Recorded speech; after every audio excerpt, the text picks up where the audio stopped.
Olá, amigos da Revolução Industrial Brasileira, tudo bem com vocês? Hoje o Desenho de Notícias de 18 de maio, terça-feira, comigo, Fausto Oliveira, é sobre o nosso costumeiro assunto da eletrificação dos veículos do setor de transportes.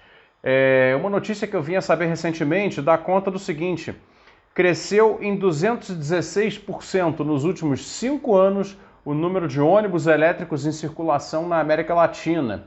É uma notícia interessante, mostra que o ambiente das cidades, nas capitais latino-americanas, está ficando melhor, porque os ônibus são grandes emissores de gases poluentes e tiram qualidade de vida da coletividade. A transferência de uma parte grande da frota para a mobilização elétrica, a eletrificação veicular, como eu gosto de dizer, é, portanto, uma contribuição para o ar, para a atmosfera que se respira nas cidades latino-americanas, que costumam ser muito poluídas. Então, tem essa contribuição pelo lado do ambiente das cidades. Mas a nossa discussão aqui é industrial. Então é óbvio que os números, né, de 216% de crescimento na frota de ônibus elétricos na América Latina em 5 anos, mostra uma tendência, é expressivo. Só para vocês se situarem um pouquinho, em 2017 era um total de 728 ônibus elétricos circulando pela América Latina toda, ou seja, um número inexpressivo.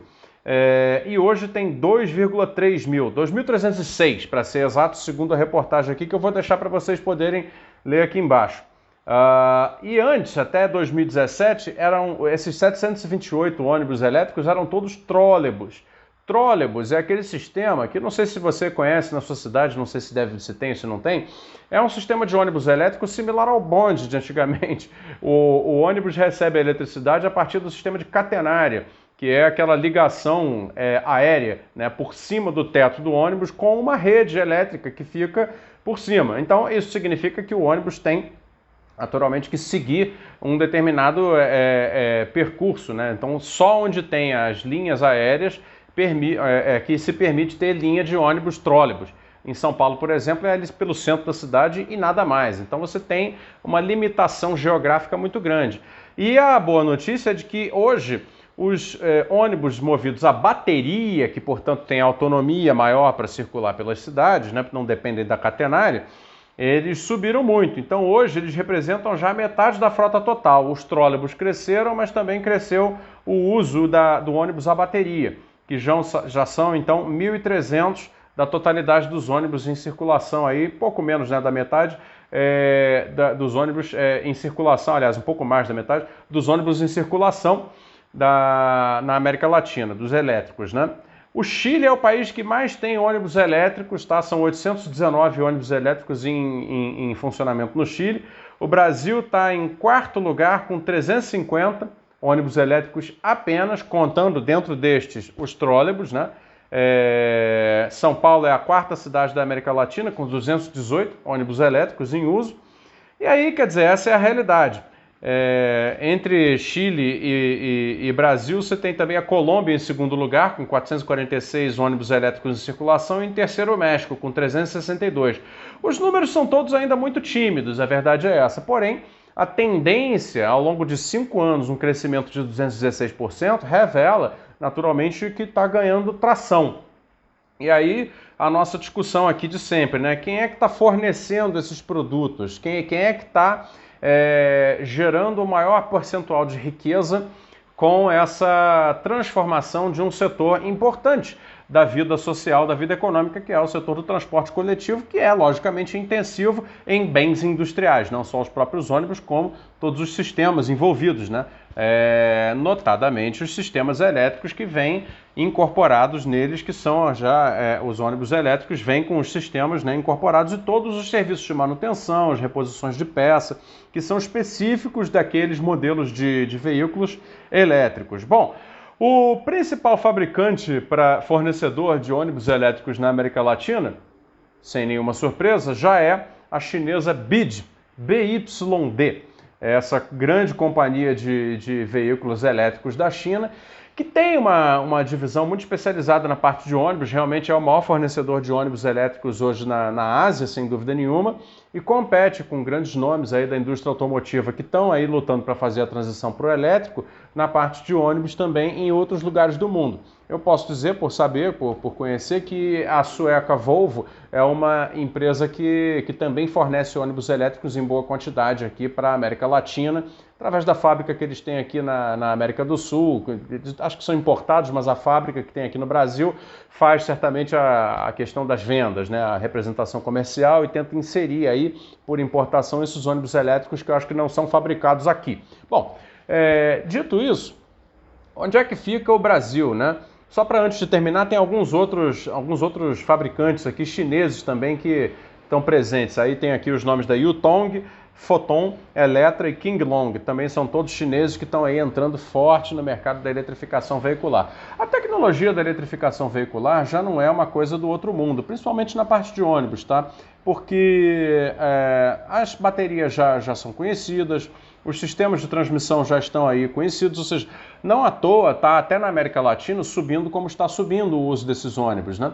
E a tendência do futuro, é inegável, assim, qualquer um concorda hoje que toda a frota de ônibus e depois toda a frota de automóveis leves de passeio, assim como caminhões também, será elétrico nos próximos, sei lá, 20 anos, quem sabe 30 anos no máximo.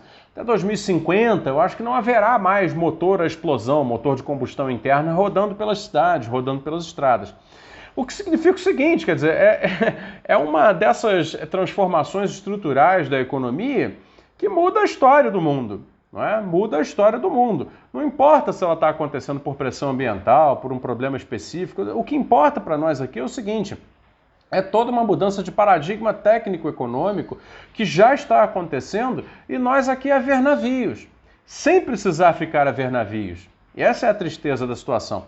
O Brasil tem possibilidade de entrar com muito mais dignidade do que apenas como consumidor dentro dessa nova economia da eletrificação veicular. Já falei outras vezes aqui, repito, porque o canal está crescendo e está ganhando novos espectadores, né? Vou repetir aqui. Se nós tivermos uma iniciativa de formar um complexo industrial específico para atuar como sistemista dentro da cadeia da eletrificação veicular, a nossa entrada nessa nova economia seria muito mais digna. O que é um complexo industrial sistemista e qual é o projeto que eu proponho? Ora, um complexo industrial sistemista é um determinado projeto que entre em partes da cadeia da produção do ônibus elétrico. Vamos pensar aqui no ônibus elétrico. Nós temos fabricantes de bateria, nós temos fabricantes de equipamentos elétricos como motores, indutores e motorredutores elétricos. Temos, portanto, a capacidade industrial para entrar na transmissão e na geração da energia e na capacitação com a própria bateria. Temos também fabricantes de chassis automotivos, autopeças, também podem ser agregados num complexo industrial de sistemistas que formem, não talvez uma marca de ônibus elétrico brasileira para competir com a BID, para competir com a Volvo, mas talvez uma oferta de sistemas. Um sistemista, um complexo industrial sistemista que possa oferecer, por exemplo, sistemas de transmissão, sistemas de energia, sistemas de capacitação, sistemas de chassi motorizado, etc. Sistemas de autopeças específicos para eletrificação de ônibus, não é verdade? E se isso for organizado com o BNDES participando, com as universidades participando, com essas empresas participando, tentando levar o Brasil para se encaixar dentro dessa nova economia do veículo elétrico, a partir dos ônibus que seja, já nos leva a um outro patamar, não é verdade?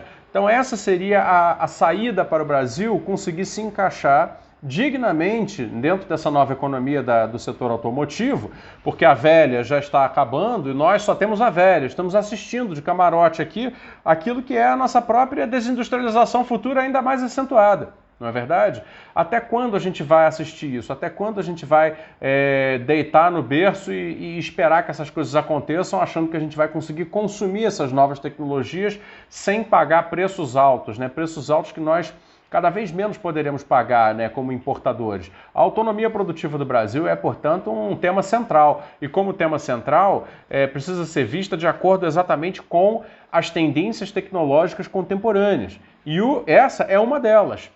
E nós temos condição, e eu defendo que uma revolução industrial brasileira seja, né, nos aproximarmos disto, né, nós temos condição de nos encaixarmos de uma maneira que não necessariamente é megalomaníaca, não necessariamente pensar acima da realidade que o Brasil poderia pensar, mas sim, é uma maneira viável em que nós poderíamos ser um país fornecedor, encaixado na cadeia produtiva da eletrificação dos ônibus, com dignidade muito maior do que simplesmente ser um país consumidor.